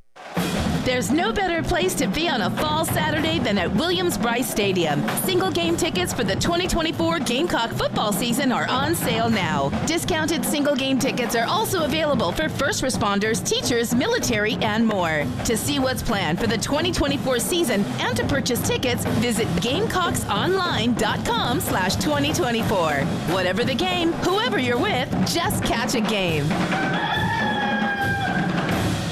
Calling all business owners and property managers. Is it finally time to get that parking lot or driveway repaved? Call Black Seal today. Black Seal is a locally owned commercial asphalt construction and maintenance company, servicing local churches, schools, shopping centers, warehouses, restaurants, you name it. If it needs asphalt paving or asphalt repair, Black Seal has you covered. If you're looking to pave your parking lot or driveway, Black Seal paves the way. Black Seal also provides maintenance options to maintain your asphalt and improve your curb appeal. Get your free estimate and visit blacksealsc.com to learn more. Is that your new Nissan Rogue? Yeah.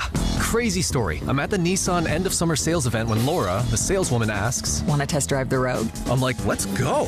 We're driving when Laura says, "Want to see something cool? VC turbo engine." I hit the gas and whoosh. I'm like, okay, wasn't expecting that. Laura goes, "Check this out." She shows me the miles per gallon and I'm like, wow, that's pretty impressive fuel economy. These new Nissan Rogues are going fast. I knew I had to have that Nissan Rogue. Crazy, right? Wait till you hear how I got my Nissan Sentra. Get up to $2,500 total savings on remaining select early model 2024 Rogue Platinum trims.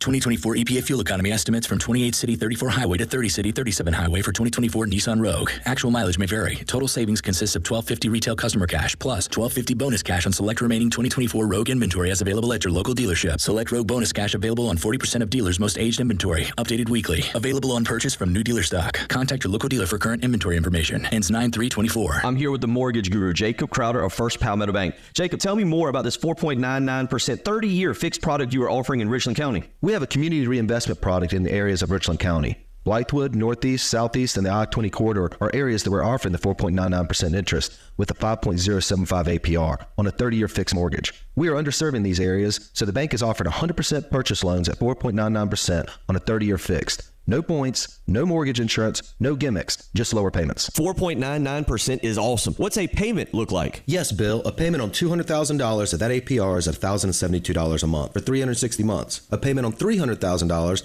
is at $1,608. These estimates do not include taxes and insurance. These loans are only for primary residences, and the loan amounts are capped at $300,000. Call me today. My number is 803-719-1005, or you can email me at jcrowder@firstpalmetto.com. All loans are subject to credit approval and property appraisal. First Palmetto Bank is a member of the FDIC and an equal housing lender. My NMLS number is 198432.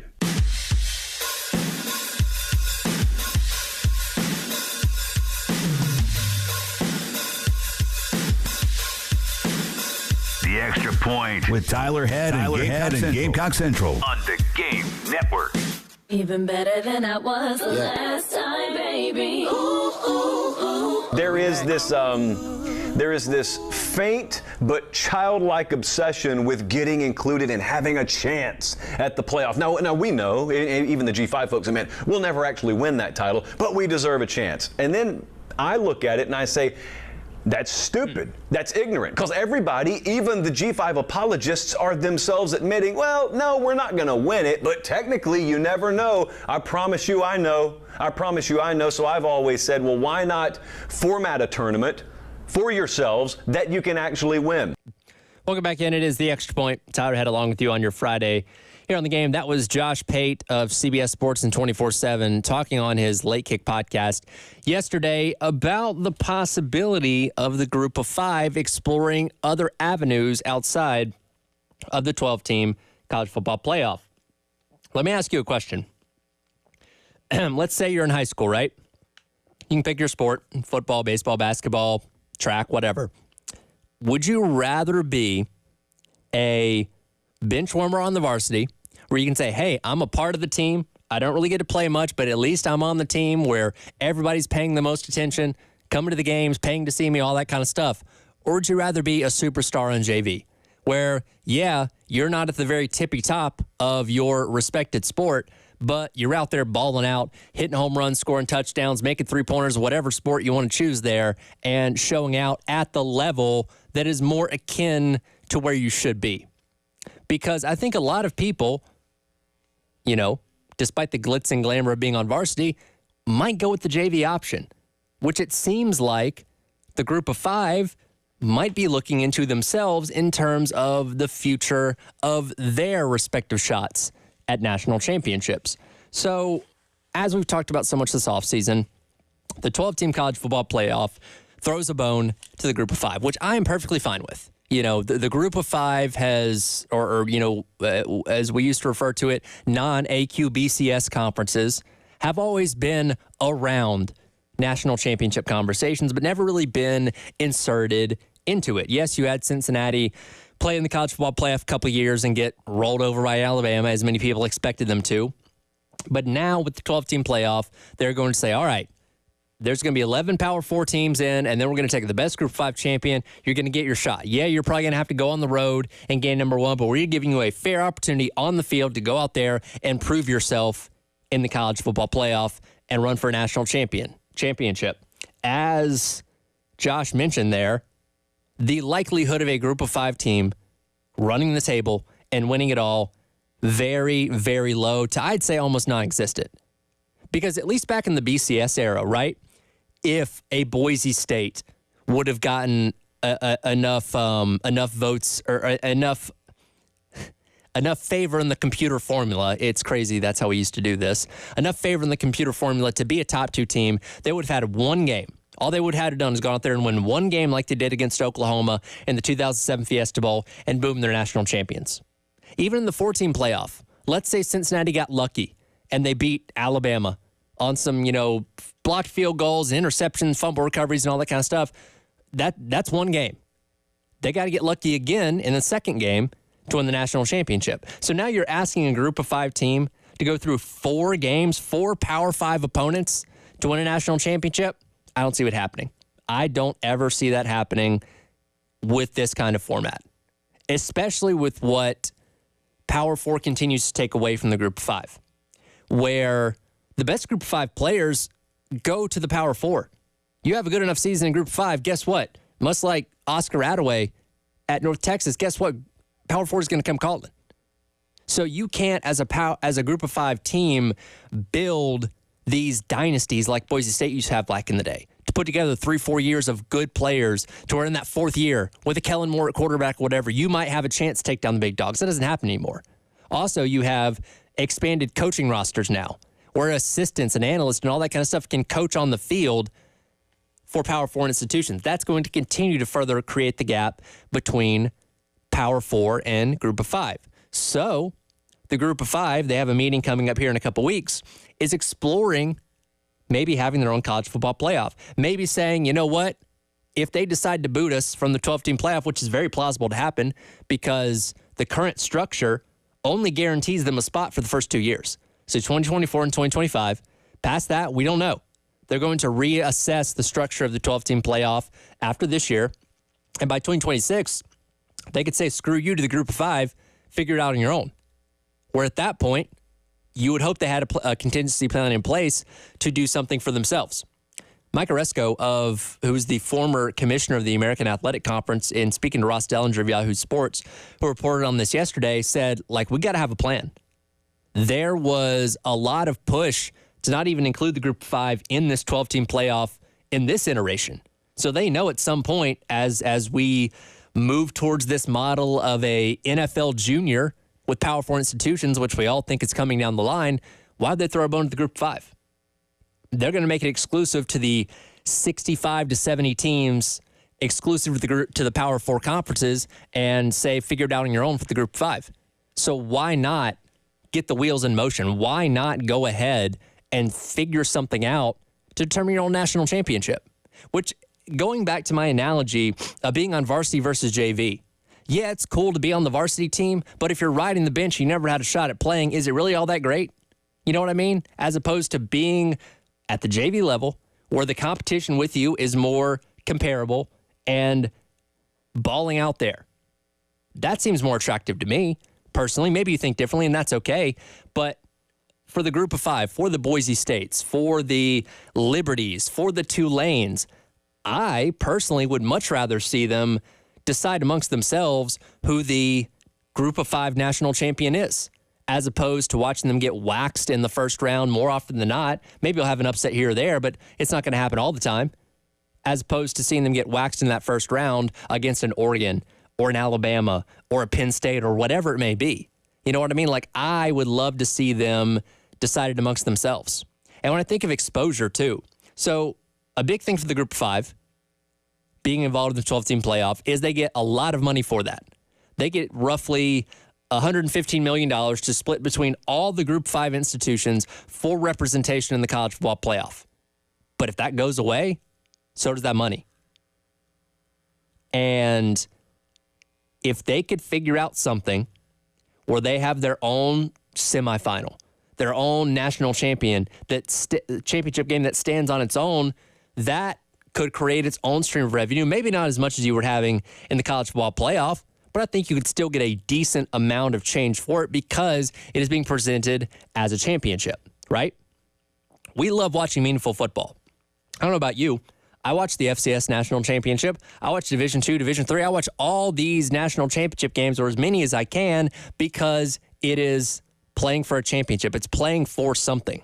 So, and I was just kind of playing through some scenarios last night as we look at just this year's calendar for the 12-team college football playoff, where you're going to have the first-round games, the on-campus games taking place December the 20th and 21st.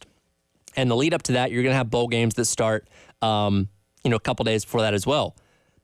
How cool would it be if on Wednesday, December the 18th, we got 2 Group of 5 semifinal games at insert bowl site here. I don't know, the famous Idaho Potato Bowl and the Frisco Bowl in Texas or something like that, for the opportunity to play for the Group of 5 national championship, which once you get through January 1st and all these semifinal games are over, play it on Friday night, January the 3rd or something like that. Let it stand on its own and be the only major football game going on at that point in time. You want to talk about eyes on a product? You want to talk about exposure for the Group of 5, generating television revenue, ad revenue, all that kind of stuff? That, to me, screams dollar signs. I would love that. And again, it is a more plausible championship for a level of football that is getting farther and farther away from the Power 4. And people will point, well, hey, what about the NCAA tournament? We have upsets and teams like Wichita State that can make great runs deep in the tournament and all that kind of stuff. The talent gap in basketball is far, far smaller than the talent gap in football. Not to mention the resources and stuff like that. You can have one great player on a mid-major college basketball team that can be the catalyst for that team making a deep run in the NCAA tournament. It takes more than just 1 or 2 good players on a Group of 5 team to slay multiple Power 4 giants, the best of the best, by the way, of the Power 4, to get to a national championship game. So to me, it makes more sense that the Group of 5 should decide this among themselves, because it really seems like they're going to get pushed out of this 12-team playoff sooner rather than later, because why does the Power 4 care about them? They don't. And again, they were ready to push them out to begin with. They're lucky they got a bone thrown their way initially. So I'm interested. You have my attention. Please give me your own national championship. I will watch every single time, and I will love it. So interesting to see how this plays out going forward, something that could be in the works here in the next couple of years. I want to switch gears to baseball coming up next. Major League Baseball has a new proposal for the future of starting pitching. It's controversial. We'll dive into that coming up. It is the Extra Point. Tyler Head along with you on your Friday on The Game. 107.5 The Game. In Columbia. 100.5 The Game. In Florence. 100.3 The Game. In Myrtle Beach. The Game Network. The Game's Summer Golf Classic Golf Tournament is coming. Sign-ups start the week of July 29th. Call Charwood at 803-755-2000 to reserve your foursome. One lucky player will win a pair of season tickets to all Gamecocks home football games. The Games 2024 Summer Golf Classic is August 23rd at Charwood. Call 803-755-2000 to reserve your foursome. What's up, Gamecocks? Ben Cato, third-generation owner of Cato's Power Equipment. Here with a few tips to help make summer just a little bit easier on your zero-turn lawnmower. Hot days mean you might be running through engine oil just a little bit quickly. Give that dipstick a check every day. And consider switching to Kawasaki K-Tech 20W50, designed for ambient temperatures over 120 degrees. Dry days mean extra yard debris. Make sure that the top of your cutting deck stays clean and doesn't get packed with dry grass, hay, or straw. If you're worried about keeping it clean, a handheld blower from Steel, like the battery-powered BGA 60, is perfect for it. And don't forget, an ounce of prevention is worth a pound of, well, having to pay to get your lawnmower fixed. Consider using these blistering afternoons to give your equipment some extra TLC. For all the parts, service, and advice you'll need, do what the pros do. Come to Cato's Power Equipment. Visit us at 4012 West Beltline Boulevard or always online at catospowerequipment.com. Recently, the show and I were introduced to the coolest walkie-talkies, Rapid Radios. Rapid Radios, instant push-to-talk devices that provide clear contact nationwide on an LTE network. Ready to go right out of the box. Perfect for an aging parent. No subscriptions or monthly fees. Visit rapidradios.com. And for a limited time, go to rapidradios.com and get up to 60% off. Free UPS shipping and a free protection bag. Add the code RADIO and get an extra 5% off. Fox Sports Radio has teamed up with Tire Rack this summer to give away a set of 4 tires every 2 weeks through August 25th. 3 lucky winners will each receive a set of 4 tires from Tire Rack, plus vehicle installation, taxes, and fees valued up to $1,500. To get all the info and official rules, just visit foxsportsradio.com. Make sure to enter daily for your chance to win. Furnished by Tire Rack. TireRack.com. The way tire buying should be. Let your kids learn from the best. Hi, I'm Mark Whitcar from the Carolina Basketball Association, inviting you to our Fall Skills Camp Saturday, August 24th at Northside Christian Academy. Elite instructors include Gamecock standout Zach Davis, Cam Scott, and Jacoby Wright. Prepare your child for the season and help them improve their skills. Space is limited, so don't wait. Register your athlete age 10 to 16 for the Fall Skills Camp at cba4youth.com. That's CBA, the number 4, youth.com. What you're talking about. Sponsored by Love Chevy, where back to cool means award-winning savings. I-26 at Harbison and at lovechevy.com. Together, let's drive. Take advantage of Zerorez Carpet Cleaning's Back to School BOGO sale. For a limited time, when you get 2 rooms cleaned, you'll get 2 additional rooms cleaned for free. Use promo code BOGO when scheduling online at ZerorezColumbia.com. Since 1963, Takeuchi has been a pioneer in the compact construction industry, having developed the world's first compact excavator in 1971 and the world's first compact rubber track loader in 1986. Takeuchi continues to revolutionize the industry through innovative technology and listening to customer needs. Now you can partner with a truly global leader by contacting TEC Rental Equipment in West Columbia, Orangeburg, and Somerville. From world first to world leader, Takeuchi. Powered by Integrated Media, The Game TV. Sponsored by Shepherd's Glass, a true reflection of quality. The Game TV. Sponsored by Shepherd's Glass. When you have sports mixed with your pop culture, along with humor and celebrity interviews, your earbuds are enjoying The Rich Eisen Show. Jerry Jones, when he said we're going all in, I thought Derrick Henry is going to be out there. Go get a couple of free agents, add them to the Cowboys. And instead, as we all know, they didn't do very much in free agency at all. What a difference we'd be talking about the Dallas Cowboy chances of winning it all this year if that guy was there. Who may not have wanted to go to Dallas. I don't know about that. Why would you want to do that? Ravens are a little bit better of a football team, maybe? Search for The Rich Eisen Show on YouTube or wherever you listen. What you're talking about. Sponsored by Love Chevrolet. On the Game Network. Welcome back in. Extra Point. Tyler Head along with you on your Friday here on The Game. Another reminder for you. We got our Ultimate Season Ticket giveaway back on 1075thegame.com. Just go online, click on the Media Reel tab, and sign up for your chance to win tickets to every South Carolina home football game, every home baseball game, every home men and women's basketball game for the upcoming 24-25 sports calendar. Just like last year, we're going to take our 3 finalists. We're going to bring you out to our Summer Golf Classic at Charwood next Friday. We're going to crown one overall winner there as well. This is all brought to you by our friends at the Men's Clinic and the Irmo Professional Center. Major League Baseball is no stranger to controversy and no stranger to making rule changes that fans aren't always in favor of.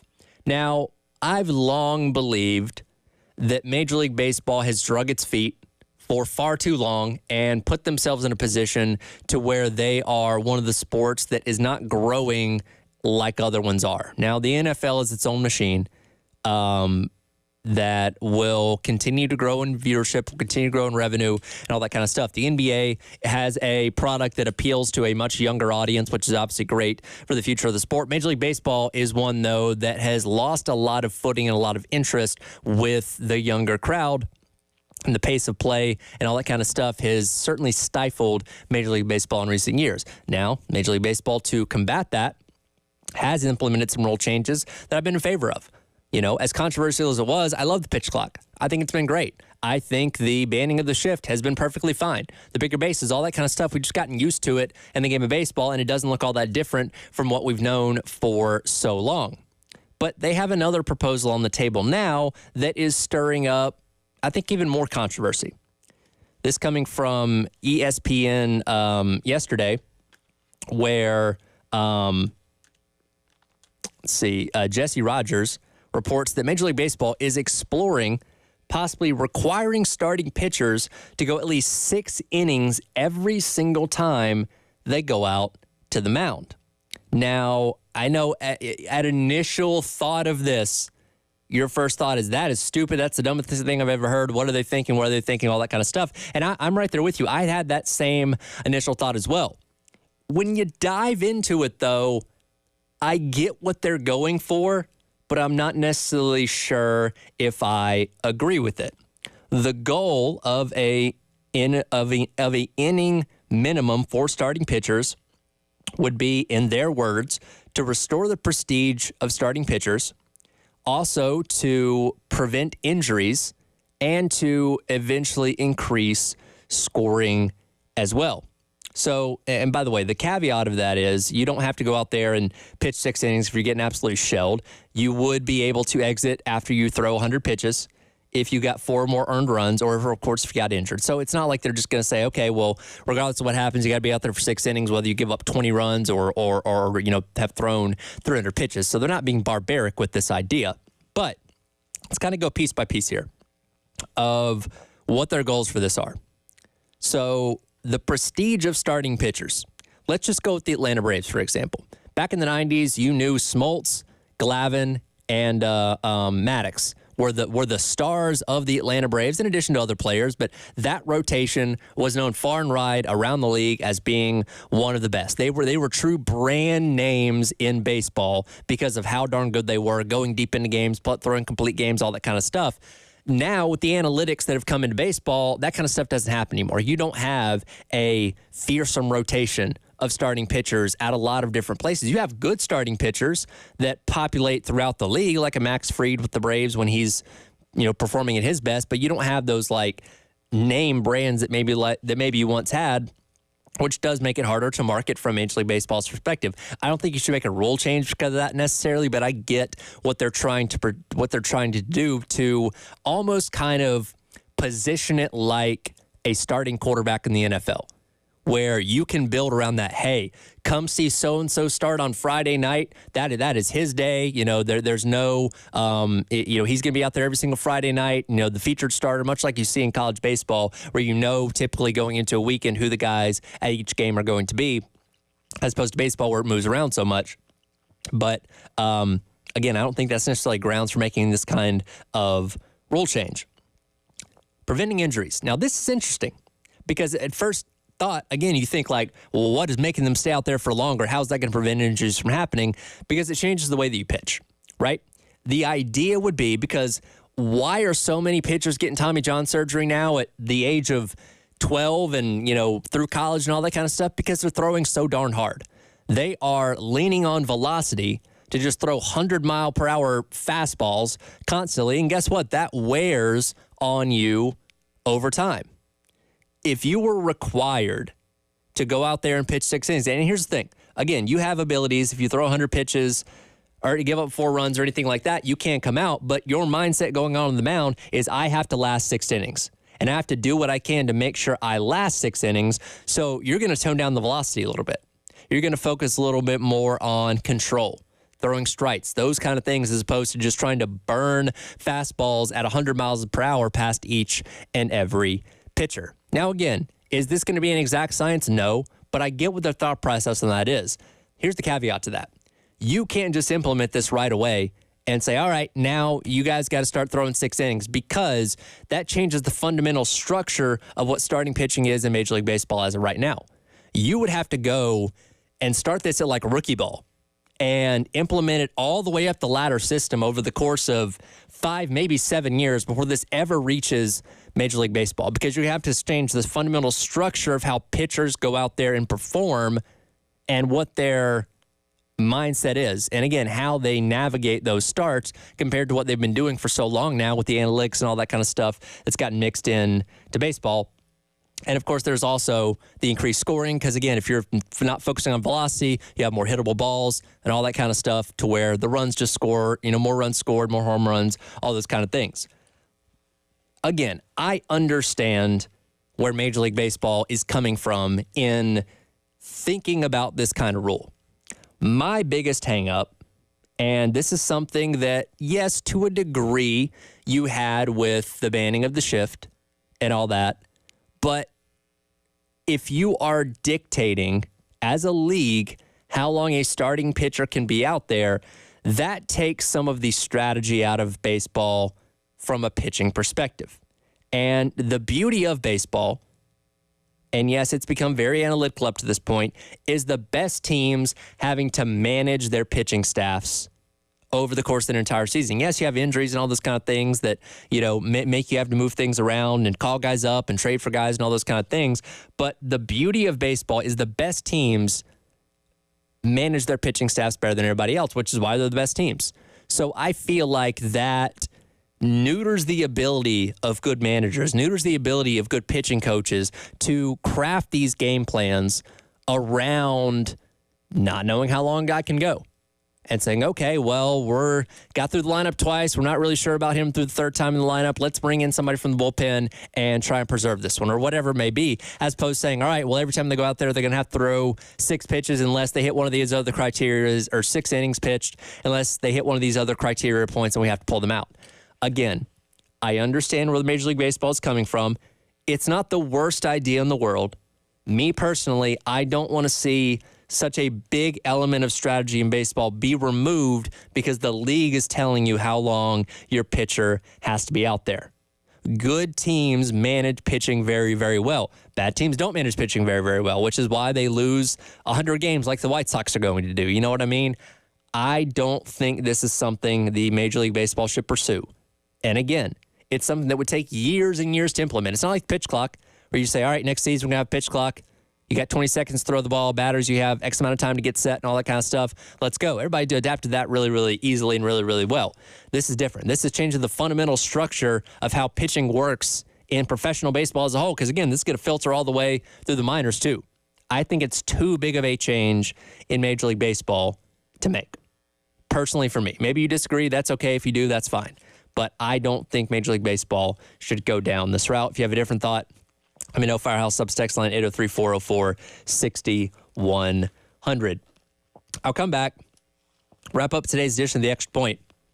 Texas A&M has broken one of my big rules when it comes to college football uniforms. I'll tell you about that coming up. It is The Extra Point.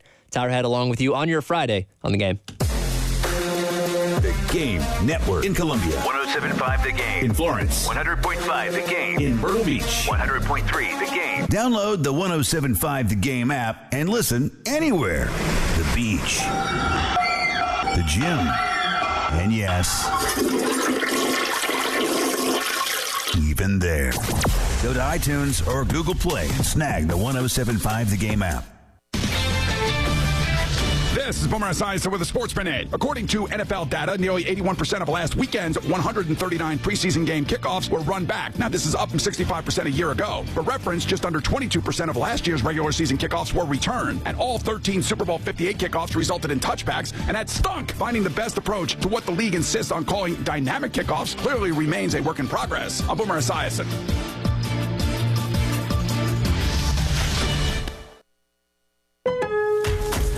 Lowe's knows our great paint savings mean you can get the colors you want at prices you'll love. Right now, get 20% off 1-gallon cans and 5-gallon pails of Valspar Defense paint or Cabot Stain. Shop now because it's the perfect time to maintain your deck and paint your outdoor spaces. Visit us in-store or online today because Lowe's knows home improvement. Valid through 8/21. Selection varies by location. See store at Lowe's.com for details. You've got to watch your NFL team every Sunday, and Verizon's got you covered for all your team's out-of-market games every Sunday afternoon. Come on! From kickoff to sign-off, from first downs and touchdowns to turnovers and overturned plays. After review, the pass was incomplete. Nice! Let's go! This season, win every Sunday with Verizon. Get a great deal on NFL Sunday Ticket from YouTube and YouTube TV and a new phone. Excludes digital-only games. Terms and embargoes apply. Hey guys, it's Preston Thorne for your broker, my broker, Benji Getzi at Buford Lending. Buford Lending is a true mortgage broker offering the widest variety of government mortgage programs and the best mortgage experience for clients through its state-of-the-art technology and record low interest rates. Their goal is to make your next mortgage experience at closing easier, cheaper, faster, and friendlier. Whatever you do, don't wait. Shop and lock your rate today with Buford Lending. Don't go to Wall Street. The rates are better on Bay Street. Online at Buford.mortgage. It's one thing falling in love with a house, picturing yourself moving in and calling it home, and quite another navigating the world of price negotiating, mortgage lenders, and finding the budget that works best for you. An agent who's a Realtor can make understanding that world easier. Realtors have the expertise, access to proprietary data, and tools to help you get from imagining living somewhere to actually doing it. That's the kind of help we can provide. Because that's who we are. Realtors are members of the National Association of Realtors. When you were young, all you wanted in the summer was an ice cream truck to roll by. Now, you just can't wait for the Harbor Freight parking lot sale to roll around. And it's here. Stop in this weekend to save big. Maybe you're looking to fill up that tool chest. Maybe you're looking for a tool chest to fill up. You'll save money either way. Whatever you do it for less at Harbor Freight. Valid until August 18th, 2024. While supplies last. Limitations apply. Is your crawl space damp or musty? Water in your crawl space can cause wood to rot and creates an environment for mold and mildew that can make its way inside your home. Canty Foundation Specialist specializes in crawl space repair. Call us today for your free inspection so you can have the peace of mind knowing your crawl space is dry and your home is protected. Call today, 803-424-8380, or visit cantycanfixit.com.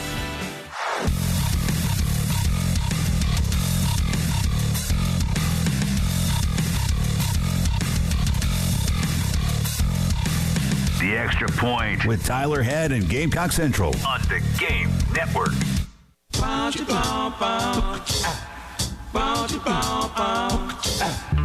Welcome back in.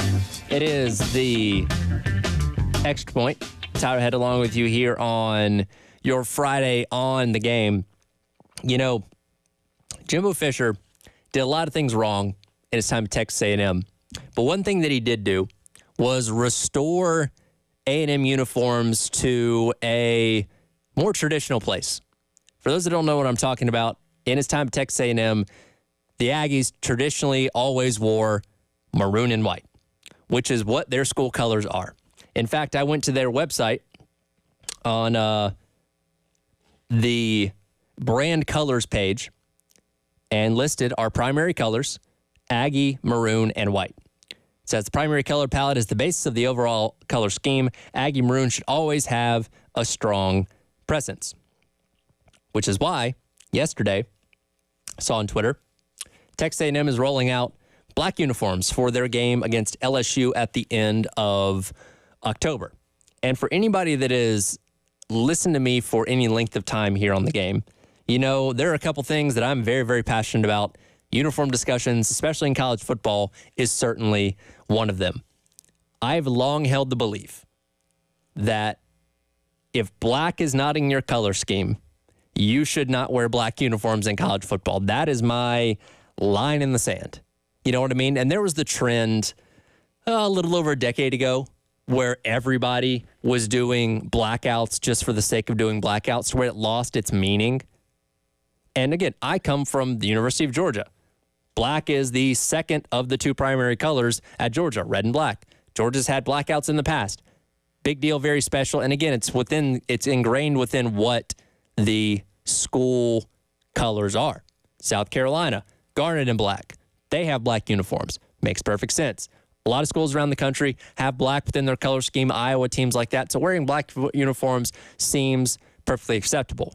So I don't like when schools go outside of their normal colors and just wear black for the sake of wearing black. Uniforms are a representation of your school, right?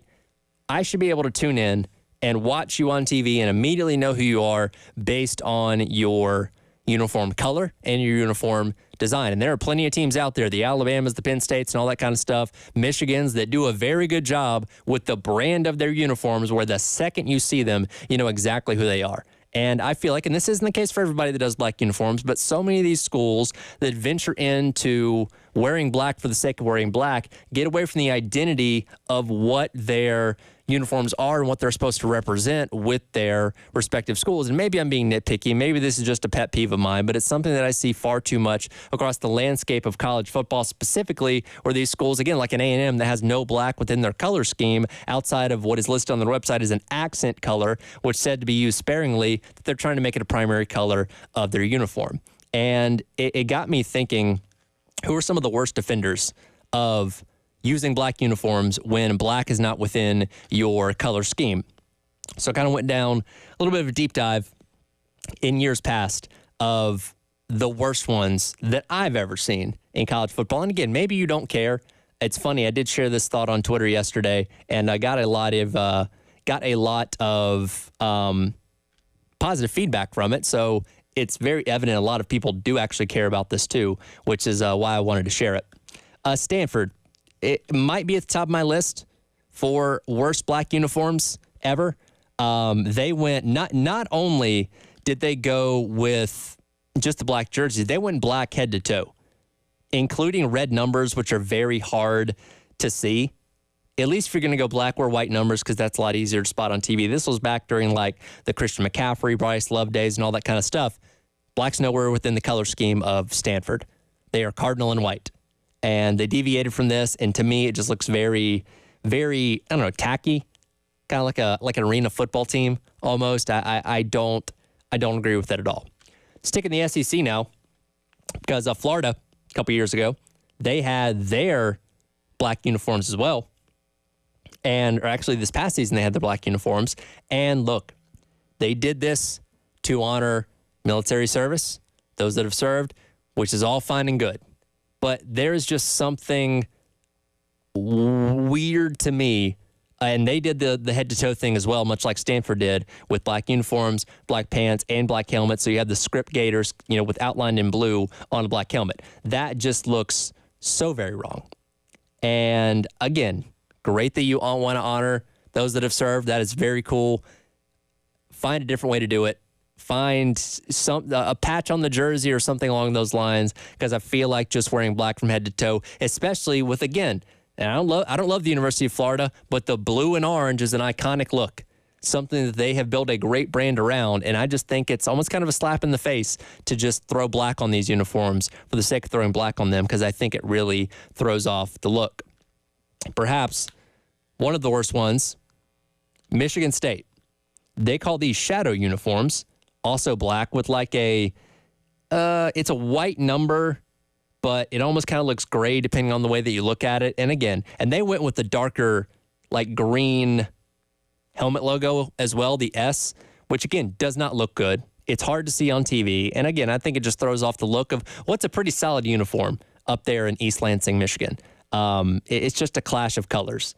And this is what got the run on Twitter yesterday, was I was responding to somebody that was talking about Tennessee's, dark mode uniforms, where they have black helmets, jerseys, and pants with orange numbers. That to me looks like an explosion of Halloween gone wrong. I'm sorry, but the orange and black contrast there in Tennessee just does not work for me. And again, a classic look.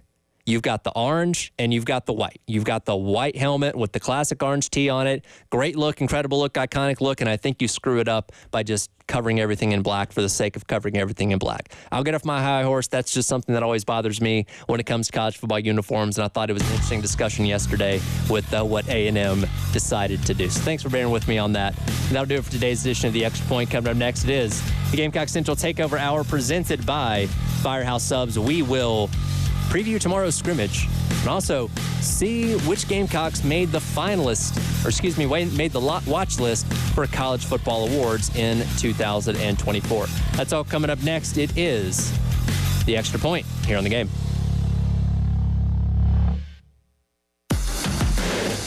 .1075 The Game. Broadcasting live from the Herndon Chevrolet Studios. Take up to $20K off new Silverados. Stop by or shop online today and see why Herndon Chevrolet makes you smile. Together, let's drive. Are you a Gamecock fan that's looking for flexibility to attend the games you want without committing to season tickets? If so, the Gamecock Go Pass is for you. For only $20 a month, your Gamecock Go Pass subscription provides you with access to all non-conference football games, most men's and women's basketball and baseball games, and all softball, soccer, and volleyball games. Plus, you have the ability to add on tickets for conference football games and premier basketball and baseball games for an additional cost. To learn more and sign up today, visit thegamecockclub.com/go.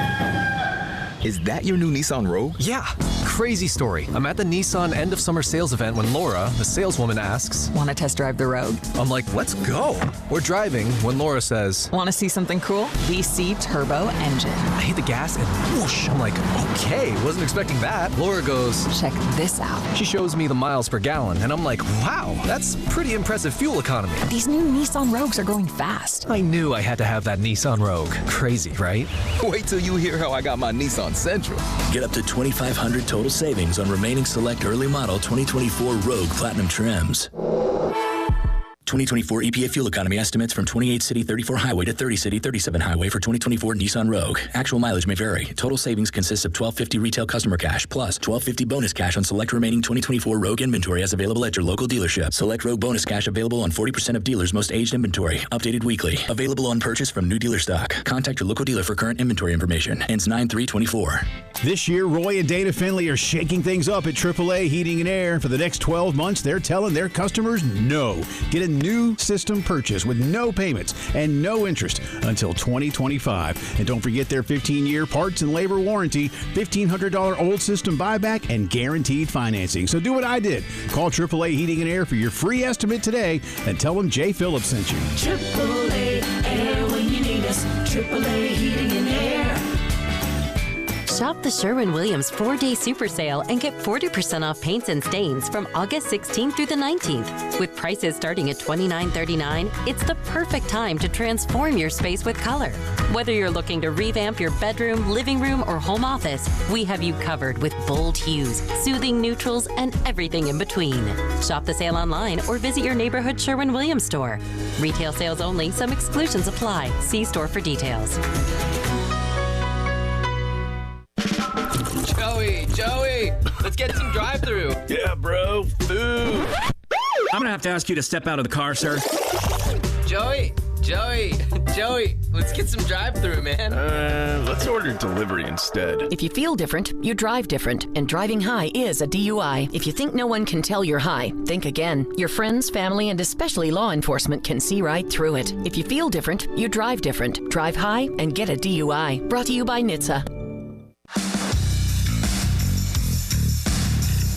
Powered by Integrated Media, The Game TV. Sponsored by Shepherd's Glass, a true reflection of quality. The Game TV. Sponsored by Shepherd's Glass. Firehouse Subs, Hook and Ladder jingle, take one. Hook and ladder, when it's hot, it just tastes better. Warm that smoky turkey, that thin sliced honey. Guys, this is a 30-second ad. You gotta sing faster. Hook and ladder, when it's hot, it just tastes better. Melty cheese and toast spread, mustard, mayo, perfect spread, lettuce, green, and onion. The sandwich is too big for the song. It's too big. The Hook and Ladder, available only at participating Firehouse Subs restaurants. It's the Love Chevrolet Countdown to Gamecock Football. 15 days till kickoff. Winner of Chevrolet's Mark of Excellence Award for Best in-Class Customer Experience. Maybe that's what Love customers love so much about Love Chevy. I-26 at Harbison and at lovechevy.com. Together, let's drive.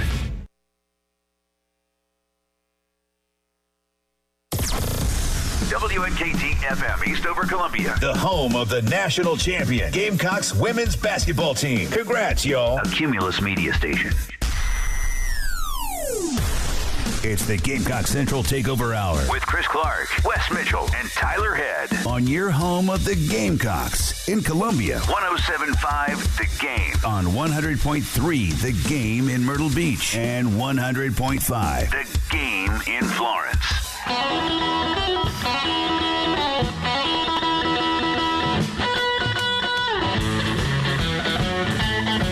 11 o'clock on your Friday morning. Welcome in Gamecock Central Takeover Hour presented by Firehouse Subs. Tyler Ed, Wes Mitchell, and Chris Clark along with you, 15 days away from kickoff. Almost there, getting ever closer tomorrow.